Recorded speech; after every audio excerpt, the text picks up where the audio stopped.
QuaranJazz. Listen while you're home.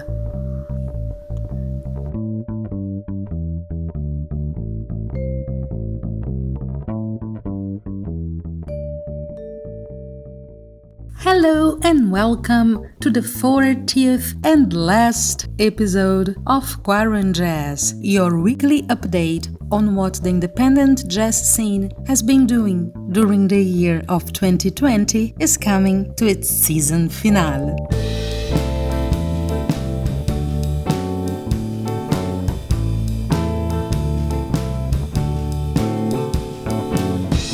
I'm Geisa Fernandes, singer, songwriter, and music researcher from Rio de Janeiro, Brazil. Let me remind you that in the description of this episode, you will find several ways to contact me. A directly link to my mailing list. Once added, you'll get my newsletter. Well, I must confess you that I have some issues with the frequency. But I do like to share new content, updates about my coming performances, music-related content. You just have to click on the link in the description and see you on the other side. But maybe you would rather contact me using Facebook. In this case, you are most welcome to join the touring jazz musician, named after a guide that I wrote and that I update annually on jazz festivals with open submission processes, that is, the ones that accept material directly from artists. If you think this could be something for you, join the discussion. The touring jazz musician on Facebook.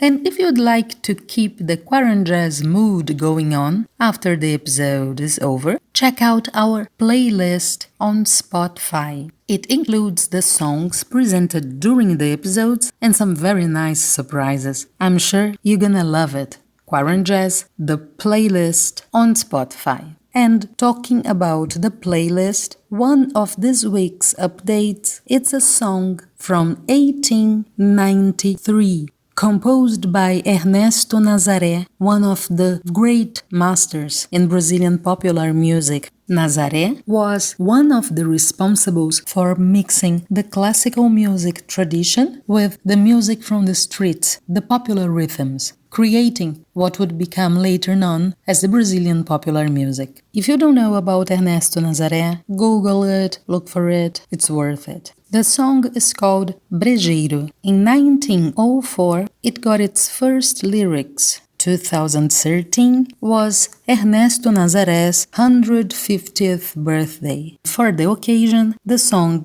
Brejeiro got brand new lyrics. How come I know so much about the song and about the lyrics? Because I wrote them. 2013 was also the year of my first solo release, and I had to pay this tribute to Nazaré. And yes, as you may have realized by now, this week I am the guest on QuaranJazz. I had to make some adjustments, and this episode will be a little bit different from the others, but I'm sure you're gonna like it. It's gonna be more or less like this. First, I'm gonna put myself in this very difficult role of giving the answers instead of just asking questions. And afterwards, I would like to tell the story of this podcast, how and why it was created, and how the episodes were produced. I was caught in the middle of the pandemic with very little resources, and this podcast is somehow also a matter of creativity and, most of all, a lot of patience. After 40 weeks, it was time to get to know each other a little bit better, right? So let's enjoy together Brejeiro by Ernesto Nazaré, lyrics by yours truly. No talk, all jazz.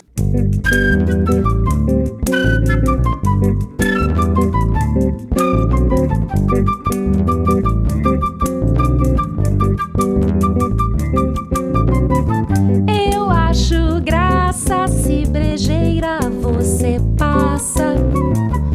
Eu acho graça se brejeira você passa. Você, menina faceira ligeira, vem descendo a ladeira sem nem dar-se conta desse remeleixo nas suas cadeiras. Eu se brejeira você passa. Eu acho graça se brejeira você passa.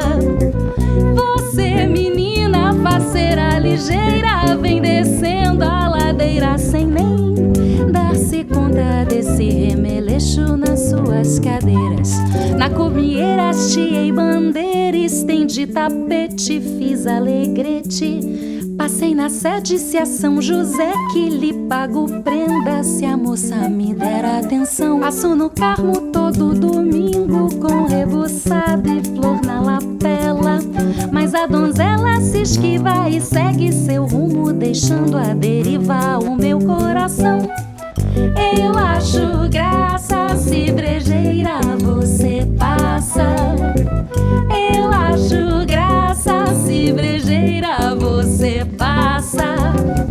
Você, menina faceira ligeira, vem descendo a ladeira sem nem dar-se conta desse remeleixo nas suas cadeiras. Na comieira hasteei bandeira, estendi tapete, fiz alegrete. Passei na sede, se a São José que lhe pago prenda, se a moça me der atenção. Passo no Carmo todo domingo com rebuçado e flor na lapela, mas se ainda assim não der jeito, com todo respeito, brejeiro, eu também recolho meu chapéu. Eu acho graça se brejeira você passa. Eu acho graça se brejeira você passa. Você, menina faceira ligeira, vem descendo a ladeira sem nem dar-se conta desse remeleixo nas suas cadeiras, meu bem. You just heard Brejeiro by Ernesto Nazaré. When I wrote the lyrics to Brejeiro, I had one thing in mind. I wanted to pay tribute to the master. I wanted to present the song to new audiences, but I also wanted to respect that 19th century atmosphere, that 19th century charm, if you like. Brejeiro is a well-known melody, and it carries a certain vibe, a certain retro feeling that I didn't want to dismiss. On the contrary, I wanted to embrace it. Therefore, the lyrics, they are comprehensible to nowadays audiences, but they kind of use a certain vocabulary that privileges words that would be more frequently used back then than now. My version was included in the official page of Ernesto Nazaré and listed as one of the events celebrating his 150th birthday. As you can imagine, this acknowledgement made me really proud. And this song is also responsible for very nice moments. It's a joy to see people singing along during my performances, and kind of surprised when I tell them that the lyrics are not original. Then I believe that I achieved my goal. I chose Brejeiro because it represents one of the 4 pillars of my influences. Brejeiro is the Brazilian inheritance, the Brazilian tradition of popular music. I am very influenced by that.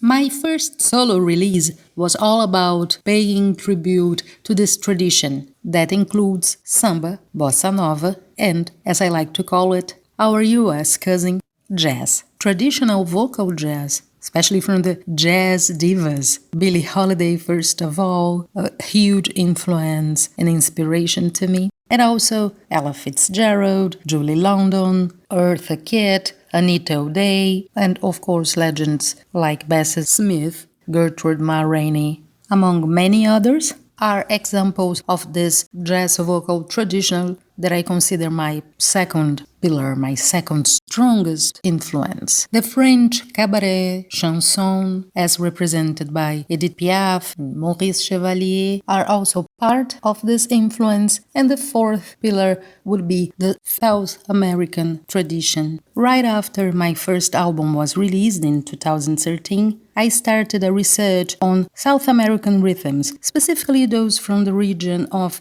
Rio de la Plata, Argentina, and Uruguay. 2016, I went to Montevideo and recorded there with local musicians 2 EPs, both released in 2018. One is called La Nueva Milonga, where I explore the mixing of jazz with South American rhythms such as cumbia and tango. While tango is a chapter apart in my biography, I feel tremendously attracted to the genre. And La Nueva Milonga includes another tribute, my interpretation of the classic A Media Luz, one of the hits of the tango icon Carlos Gardel.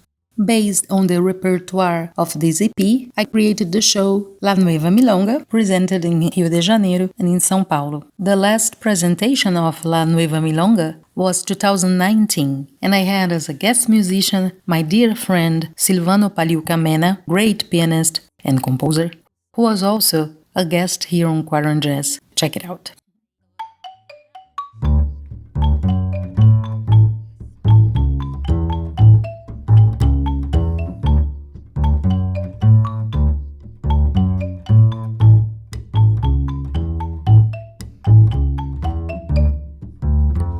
Corrientes 348, segundo piso ascensor.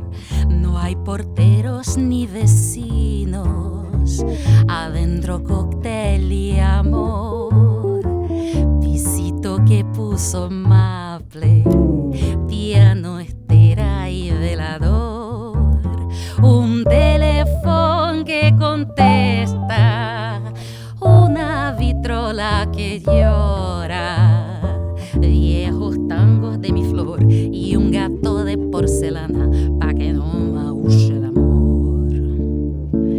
Y todo a media luz, que es un brujo el amor, a media luz los besos, a media luz los dos, y todo a media luz, crepúsculo interior, que suave terciopelo, la media luz de amor.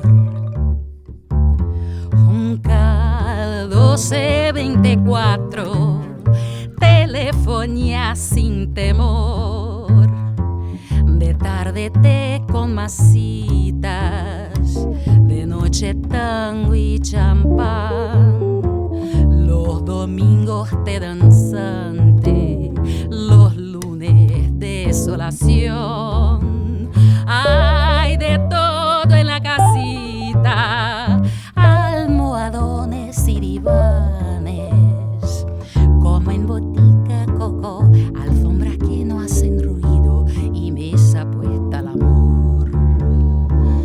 Y todo a media luz, que es un brujo el amor, a media luz los besos, a media luz los dos, y todo a media luz, crepúsculo interior, que suave terciopelo, la media luz de amor. Y todo a media luz, que es un brujo el amor, a media luz los besos, a media luz los dos, y todo a media luz, crepúsculo interior, que suave terciopelo, la media luz de amor. On a regular episode of QuaranJazz, this would be probably the point where I would interrupt the guest and say, "Okay, but what about your story? What about your background?" I've just realized that I've skipped this part. Sorry. Well, there you go. I don't come from a family of musicians, although my mother is a very good singer. Actually, I grew up listening to my mother sing while doing the cleaning and cooking. My mother is not a housewife. She's a lawyer. Actually, both my parents are lawyers, but my father died when I was 9 years old. And we were in Brazil in the middle 80s with inflation from 40% a day. And you heard it right, a day.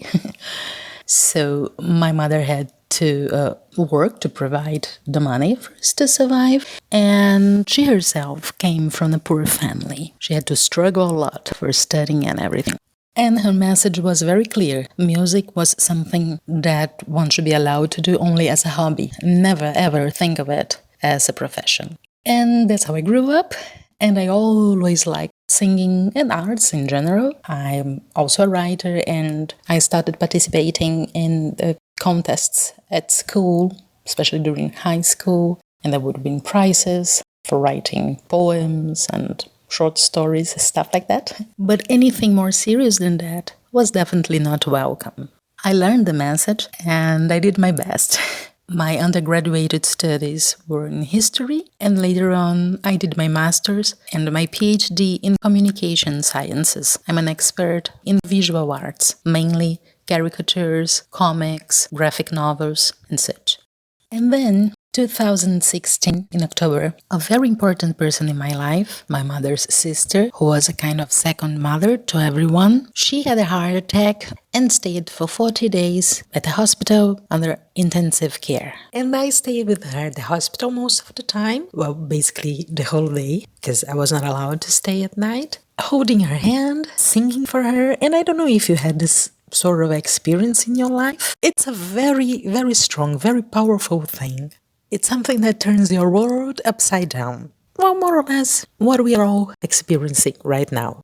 After 40 days, she passed away, and I came out of this experience with a clear notion that if life is something so fragile and it runs so fast, the only possible reasonable thing to be done in my case was to accept the right and real place that music had in my life, the importance that singing had in my life. Well, probably you realized by now that another thing about me is that I'm a crying baby. Hope you don't mind. Now that you know a little bit more about my background, I would like to show you the song that gives name to my second EP, the latest one to be released. Its release represents a milestone for me, for it was my first performance in the USA. The song is called So Now, while the reference to Miles Davis' So What is quite explicit. The lyrics make also reference to him. Actually, Miles works almost as a third character in the story narrated in the lyrics. Enjoy! Oh, after the song, we have the second half of this episode of QuaranJazz, where I'm gonna tell you everything about the production of this podcast. But for now, So Now.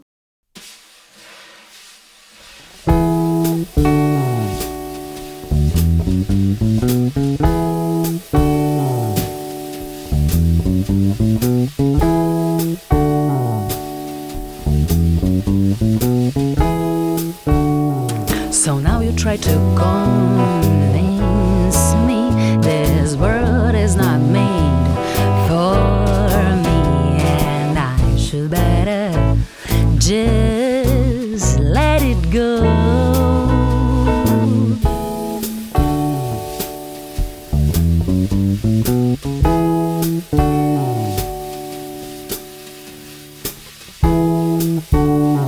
But tell me first how you did it. You move me so deeply, more than anyone that I've ever known.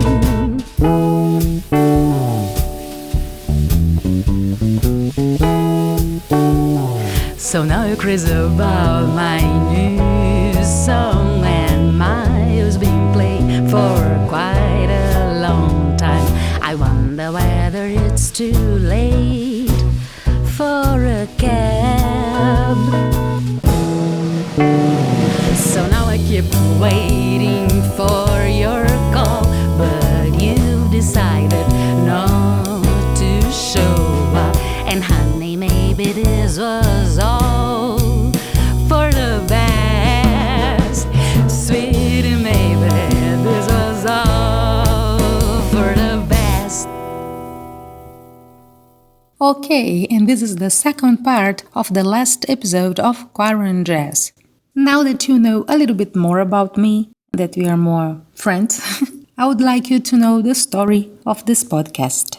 QuaranJazz is not my first experience as a podcaster. In 2018, I started a show called How to Be Indie in Brazil. I produced 26 plus a bonus episode. They were short ones, around 15 minutes long, and they were, as QuaranJazz, produced all by myself.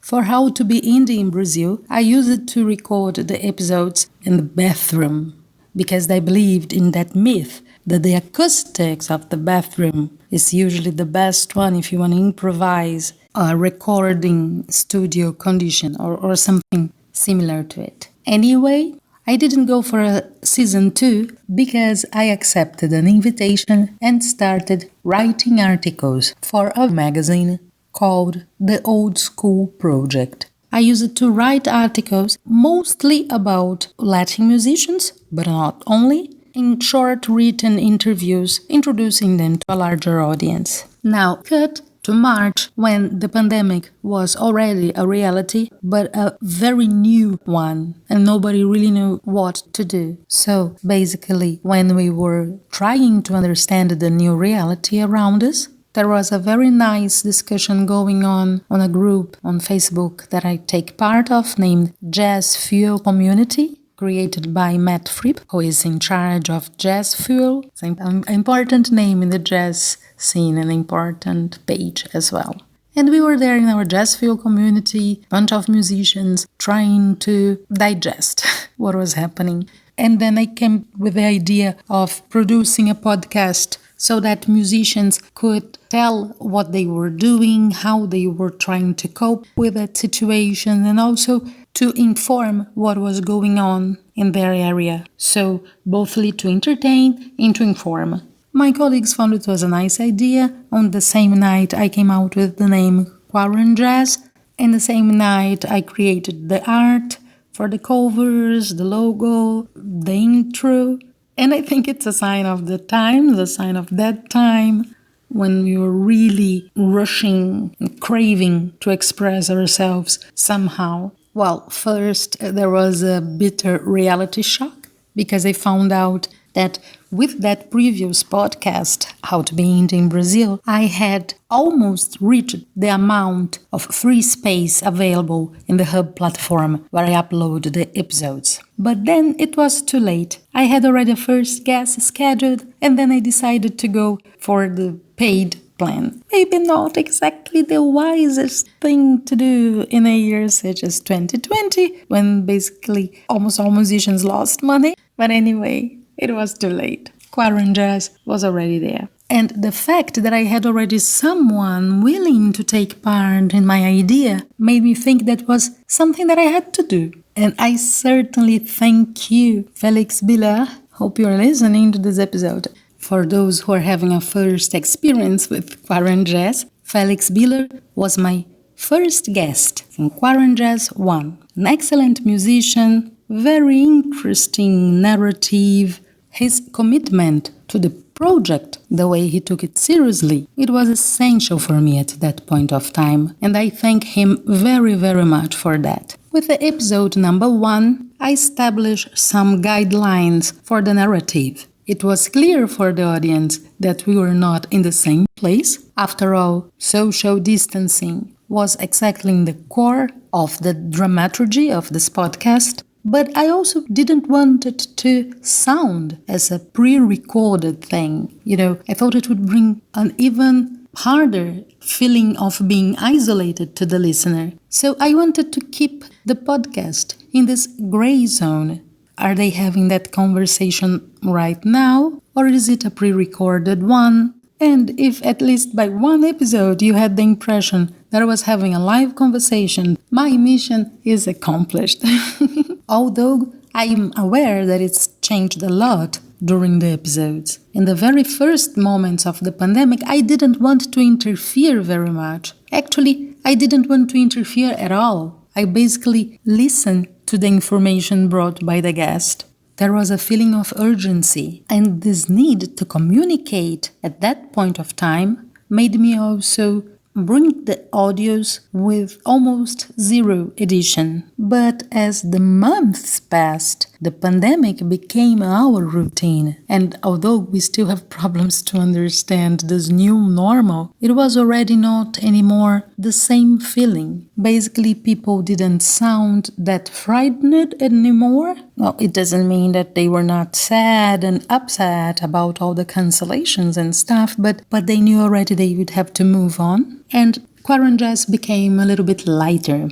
At that point of time, I started interfering in the audios a little bit more. So I would have all the hard breathings and little noises in the background cut. or at least I try to. Yeah, because I am not an expert and I don't have the tools of one. So I recorded my lines with my head stuck on my wardrobe, exactly in the same way that I'm doing it right now. And then I would bring it to the sound editing program that I use and try to embellish it. And most important of all, I would try to make it fit to the audio of my guest. And the audio files from my guests, they were always a surprise. I would get per week a different kind of situation. Sometimes perfect and super professional, nothing to be done. And sometimes I really had to clean up a lot of background noises. I listened each and every audio so many times that at the end of the week, I would feel that the guest and I were very close friends. The voice is a very powerful thing, but it's also a very intimate one, a very personal thing. And by the end of the week, I could tell by the drawing of the lines in the sound editing program if you were saying a but, a no, or if you're laughing. I knew your voices, and I had this feeling that you are really making me company week after week. And I thank you all very much for that. And of course, I would have to make lots of pauses while recording because of noisy neighbors, barking dogs in the neighborhood. Anyway, I think what I'm trying to say is that I did this show with all my heart. I didn't want it to be a material that people would feel ashamed to share. I wanted it to be something in a minimal level of quality, able to be presented in web pages or to be, considered part of the portfolio of the artist. And most of all, I wanted each artist to feel that there was someone caring about her or his work. And I want each and every guest to know that I did. I think you people are great, and I would like to thank some extra nice gestures. William Chernoff sent me a transcribed version of the episode. Thank you very much for that. Mario PC has sent me a translation of his episode in Portuguese so that the Portuguese speakers could understand. And extra note, I just wanted you to know that I would like to have had much more Brazilian guests in this podcast. Also, more jazz ladies, more fellows from Africa and Latin America. I've sent a lot of invitations. I really tried to make content and I listened to each and every contact made to me. Because in QuaranJazz, it was always about the story. Always. Well, not that the music part of the show is defective. No, on the contrary. If you check out the QuaranJazz playlist on Spotify, you will confirm that the level of this podcast was very high musically speaking. And this was another goal, to make the work of musicians available for people outside their local audiences. And I think it's also an interesting question to ask ourselves. Why certain countries were, after all, more represented? Well, my humble opinion is that we should all try to be more like the musicians from the most represented countries in the sense of expressing ourselves. I know some people said it was hard for them to record something in English. Totally understand it. It is a constant struggle when we are dealing with a foreign language. And this brings us to another behind-the-scenes note. I always asked my guests in the message that I've sent them with the instructions on how to participate on the podcast. I asked them to introduce themselves. And by that, I meant literally, saying, my name is... Well, the reason for that is because I might not be able to pronounce your names right if you don't say it yourself. Simple, but true. My name is Geisa. It's not a common name, not even in Brazil. So I know, because I have my name frequently mispronounced, how unpleasant it is when people, just pronounce our names in the way they think it is at a first glance without giving any thought to it. So I try to be respectful in this sense. Not all guests seem to read carefully the instructions because some of them didn't pronounce their names, and then I had to check out on the web some place, some interview, whatever, where they would have their names pronounced loud. Kind of funny, right? But it cost me a lot of extra work, believe me. So here's my advice. Next time someone asks you to introduce yourself, it's not because of a lack of respect or because you are the less known artist on earth. No, there's a very simple and practical reason for that. The jazz community is an international one, so we have to deal with all the possibilities concerning the sound of artists' names. And since we're having such a free, open conversation, I thought I could get you interested in the do's and don'ts of a podcast guest. Let's check? Yes! Number 1, it's a don't.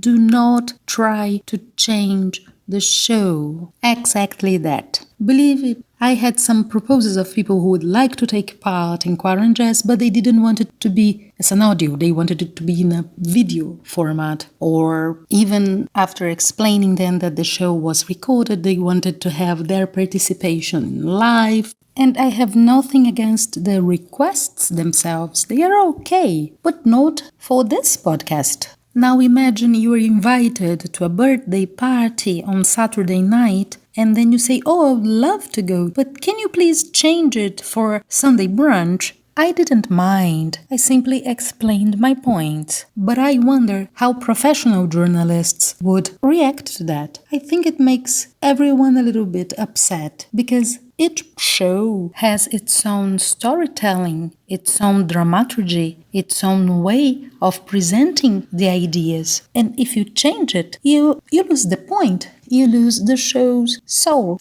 So it's a big don't. Don't do it. Number 2 goes without saying after number 1, but this time it's a do. Do follow the rules.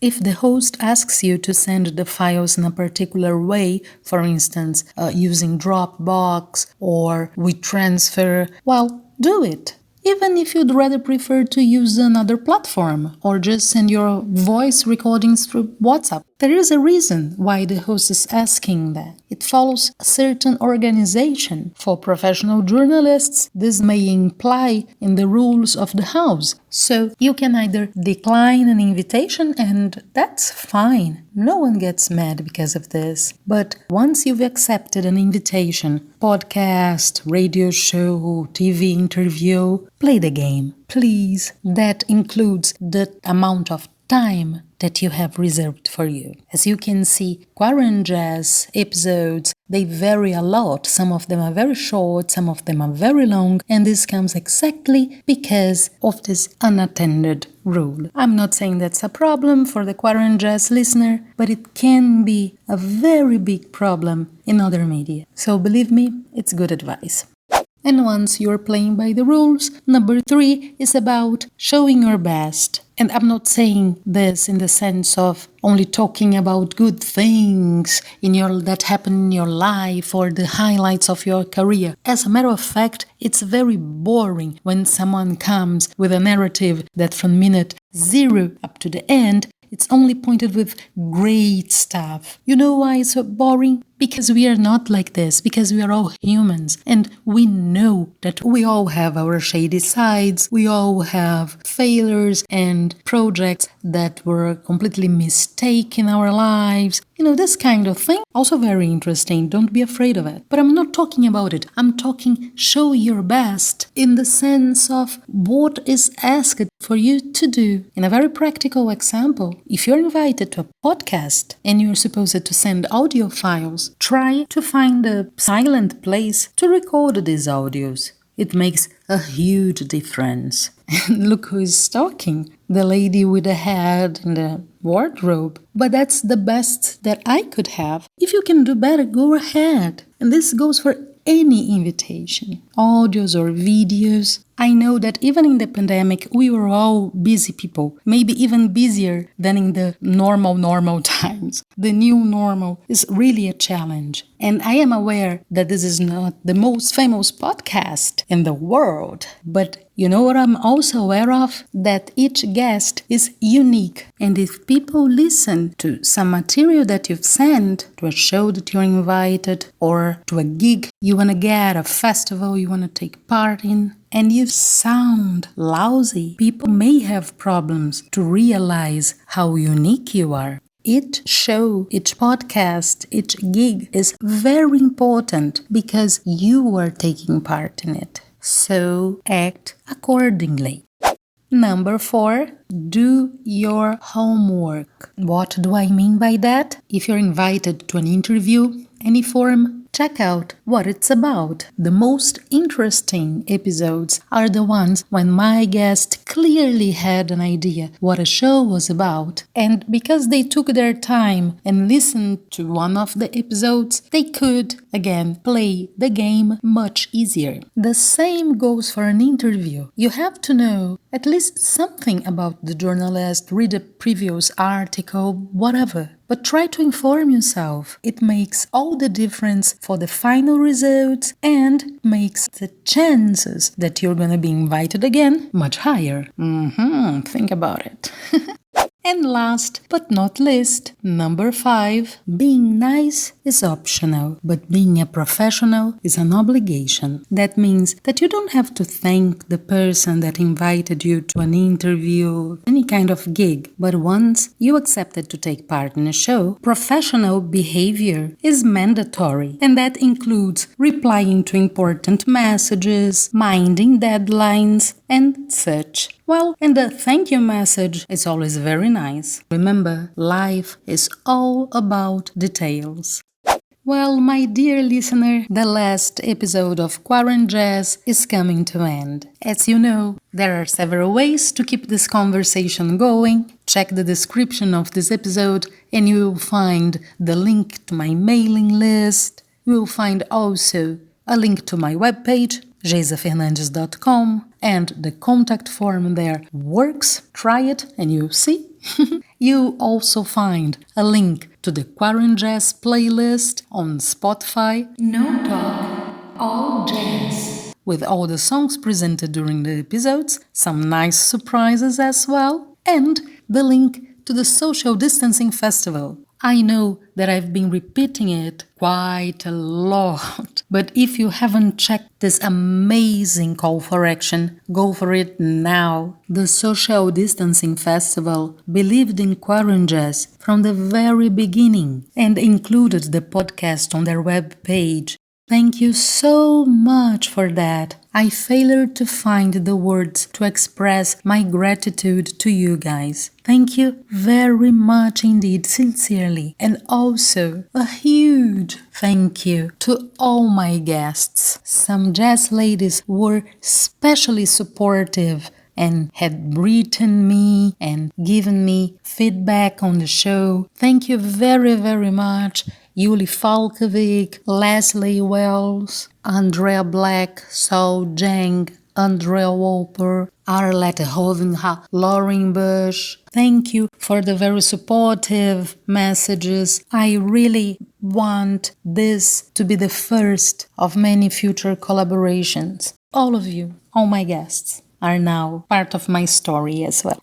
And you, my dear listener, you are the goal of it all. Without you, there is no QuaranJazz. So thank you very much for the company. I will now bid you for the last time farewell. And as usual, I will leave you with a song released on my EP. So now, that's a jazz version of a poem by Edgar Allan Poe. I took extracts from The Raven, one of his most known poems. You know, the one where the raven keeps saying, nevermore, nevermore. Yeah, this one. And how I turned Edgar Allan Poe to jazz, it's a kind of funny story. I am not actually a frequent reader of Edgar Allan Poe's work, but I am a huge fan of the animation show The Simpsons. And in one of their episodes, they showed, well, basically they presented the poem The Raven performed by Simpsons characters. And I found the poem very interesting and trying to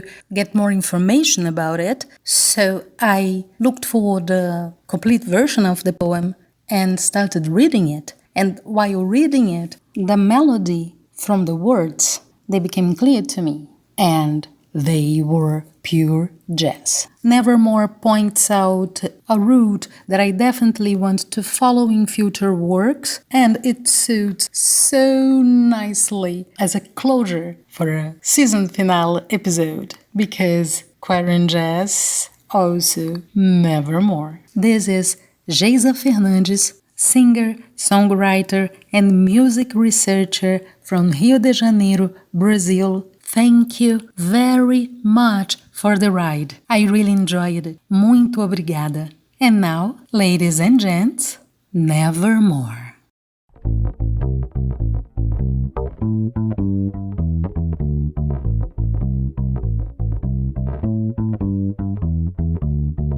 Once upon a midnight dreary, while I pondered, weak and weary, over many a quaint and curious volume of forgotten lore, while I nodded, nearly napping, suddenly there came a tapping, as of someone gently rapping at my chamber door. There's some visitor, I muttered, tapping at my chamber door. Only this and nothing more. And the raven ever flitting, still is sitting on the ballad boost of ballads just above my chamber door. And his eyes have all the seeming of a demon's that is dreaming, and the lamplight of his streaming throws his shadow on the floor.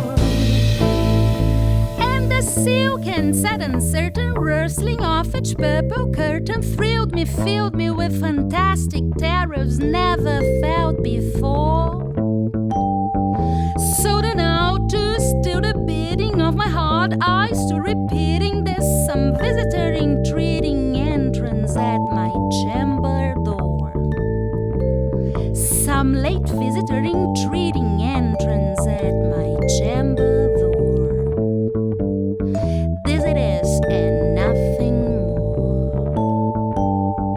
And the raven ever flitting, still is sitting on the ballad boost of ballads just above my chamber door. And his eyes have all the seemings of a demon's that is dreaming, and the lamplight of his streaming throws his shadow on the floor. Much I marvel at this ungainly foe, to hear discourse so plainly, though its answers little meaning, little relevance bore. For we cannot help agreeing that no living human being ever yet was blessed with seeing bird above his chamber door. Bird or beast upon the sculpture burst above his chamber door, with such a name as Nevermore. And the raven ever flitting, still sitting on the ballad boost of ballads just above my chamber door. And his eyes have all the seeming of a demon's that is dreaming, and the lamplight of his streaming throws his shadow on the floor. And my soul thrown out a shadow that lies floating on the floor shall be lifted nevermore.